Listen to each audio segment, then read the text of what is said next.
दफन 11। प्रोफेसर साहिल कागज और स्केचन टूल्स लेकर अनिकेत की ओर बढ़ते हुए कहने लगा, अनिकेत सर, ये रही इंस्क्रिप्शन की तस्वीरें और स्केच। मैंने इन्हें पहले भी देखा था, लेकिन इतनी सीरियसली नहीं सोचा था कि अभी काम आ जाएगी। सभी लोग कैंप के भीतर इंस्क्रिप्शन की ओर नजरें गड़ाए बैठे थे। मौसम में हल्की ठंडक होने के बावजूद अनिकेत की पेशानी में हल्की पसीने की बूंदें चमक रही थी। अनिकेत इंस्क्रिप्शन का निरीक्षण करते हुए कहने लगा, ये कुछ अधूरा सा लग रहा है। क्या मतलब सर? माहिरा त्वरित बोलने से कुछ को न रोक सकी। प्रोफेसर साहिल, ध्रुव और अब श्रीवास्तव भी उसी ओर नजरें गड़ाए प्रश्नात्मक भाव से देख रहे थे। अनिकेत कहने लगा, ये निशान किसी तरह के संकेत तो नहीं है? संकेत? एक मिनट, शायद ये उसी रहस्य की कड़ी हो सकते हैं जिसे हम खोज रहे हैं। साहिल अनिकेत की ओर गौर से देखते हुए कहने लगा। अनिकेत कहने लगा, मैंने पहले भी ऐसी इंस्क्रिप्शन देखी है। ये राजस्थानी इंस्क्रिप्शन से मेल खाते हैं, लेकिन इनके बीच में कुछ गहरी और अदृश्य लिपि भी दिखाई देती है, जो शायद समय के साथ धुंधली पड़ गई हो। साहिल धीरे से कहता है, क्या हामिद सर ने इसी इंस्क्रिप्शन के बारे में हमें कभी बताया था? मुझे नहीं लगता उन्होंने इसका जिक्र किया था, लेकिन कहीं ना कहीं ये उन्हें ये जरूर मालूम होगा। हाँ, ये भी हो सकता है। वैसे उनका लैपटॉप तो यही है, मुझे उसकी जांच भी करनी होगी। मुझे लगता है उन्हें पहले से कुछ तो पता था। अनिकेत सर, प्रोफेसर हामिद के गायब होने का कारण भी शायद इन्हीं इंस्क्रिप्शनों में छिपा हो सकता है। अनिकेत सहमति में सिर हिलाते हुए, हाँ, इसलिए हमें इस काम में देरी नहीं करनी चाहिए। हमें इस काम में कोई ढिलाई भी नहीं बरतनी है। एक छोटी सी गलती हमारे मिशन को विफल कर सकती है। हम इस इंस्क्रिप्शन की अच्छे से जांच करेंगे और जल्द ही इस रहस्य को समझने की कोशिश करेंगे। साहिल, तुम जल्द से जल्द राजस्थान वाले इंस्क्रिप्शन को मंगवाने का इंतजाम करो। साहिल उत्साहित होकर खड़े होते हुए, जी सर, मैं तुरंत इस काम में लग जाता हूँ। श्रीवास्तव दूर से सबको देख रहा था और ऐसा करते उसके चेहरे पर हल्की व्यंग भरी मुस्कान थी, जैसे उसे इन सभी पर कोई विश्वास न हो। वह बड़बड़ाता है, देखो ये लोग कैसे कागजों में उलझे पड़े हैं। सोच रहे हैं कि इंस्क्रिप्शन सुलझा लेंगे और प्रोफेसर हामिद का पता लगा लेंगे। हाँ, जब जे सर आएंगे तब इनको पता चलेगा असली खेल किसके हाथ में है। वह अपनी जगह से हटकर धीरे धीरे कैंप से बाहर निकल जाता है। कैंप के अंदर अनिकेत जहां पुराने स्केचों और दस्तावेजों का निरीक्षण कर रहा था, वहीं साहिल फोन पर किसी से बात में व्यस्त हो गया था। माहिरा भी ध्यानपूर्वक इंस्क्रिप्शन को समझने में लगी है, लेकिन ध्रुव माहिरा की ओर बार बार घबराई नजरों से देख रहा है। उसके चेहरे पर तनाव और चिंता की रेखाएं साफ दिखाई दे रही हैं।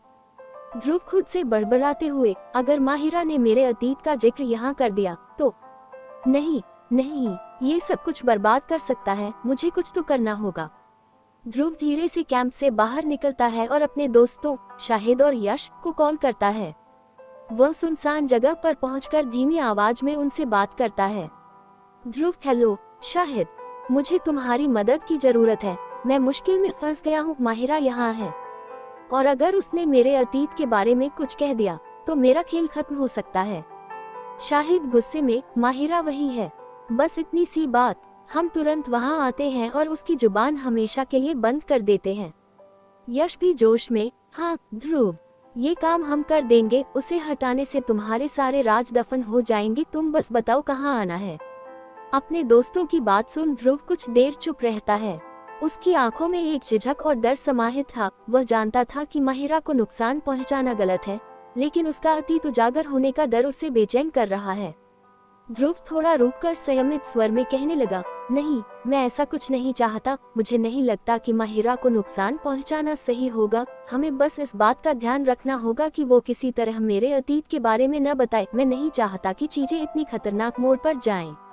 शाहिद नाराज होकर, तो फिर तुम्हें वही डर और तनाव झेलना पड़ेगा ध्रुव।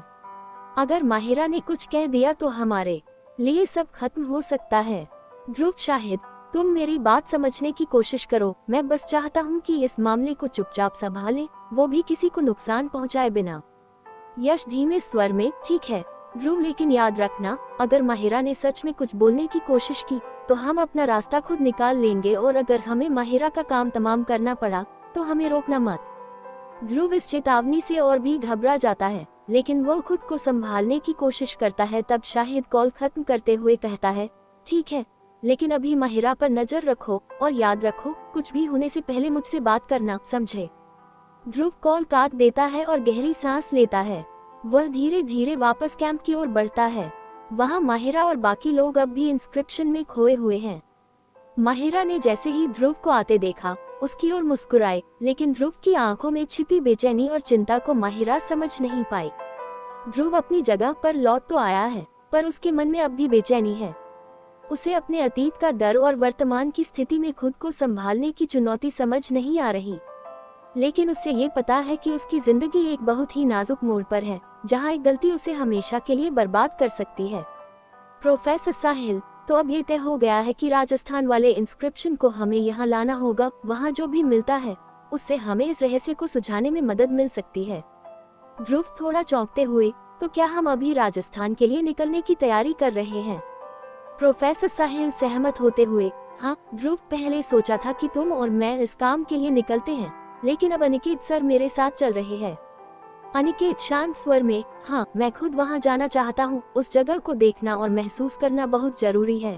प्रोफेसर हामिद की खोज भी इसी से जुड़ी है, तो मुझे हर कदम पर सावधानी से काम करना होगा। वैसे भी माहिरा और तुम यहाँ ज्यादा मदद कर सकते हो।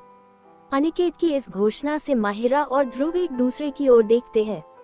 ध्रुव के चेहरे पर हल्का तनाव था, लेकिन वह अपनी सहमति जताता है। प्रोफेसर साहिल माहिरा की ओर देखते हुए, माहिरा, तुम और ध्रुव यहाँ रहकर खुदाई और इंस्क्रिप्शन की बाकी जांच का ध्यान रख सकते हो। मुझे यकीन है कि तुम दोनों ये काम अच्छे से संभाल लोगे। माहिरा उत्साह के साथ, बिल्कुल सर, यहाँ जो भी मिलता है मैं सबकी जानकारी तैयार रखूंगी। हो सकता है इन कड़ियों में कुछ और सुराग जुड़ जाए। ध्रुव थोड़ा असहज होते हुए, तो आप लोग कब निकल रहे हैं? अनिकेत, अभी का ही प्लान है। जितनी जल्दी वहाँ पहुँचेंगे उतनी जल्दी वापस लौटकर यहाँ की स्थिति संभाल पाएंगे। ध्रुव, तुम यहाँ ध्यान रखना, खासकर माहिरा का। मुझे पूरा भरोसा है तुम पर। ध्रुव अनिकेत के इस विश्वास भरे शब्दों पर हल्का मुस्कान लाता है, लेकिन अंदर ही अंदर उसके मन में बेचैनी होती है।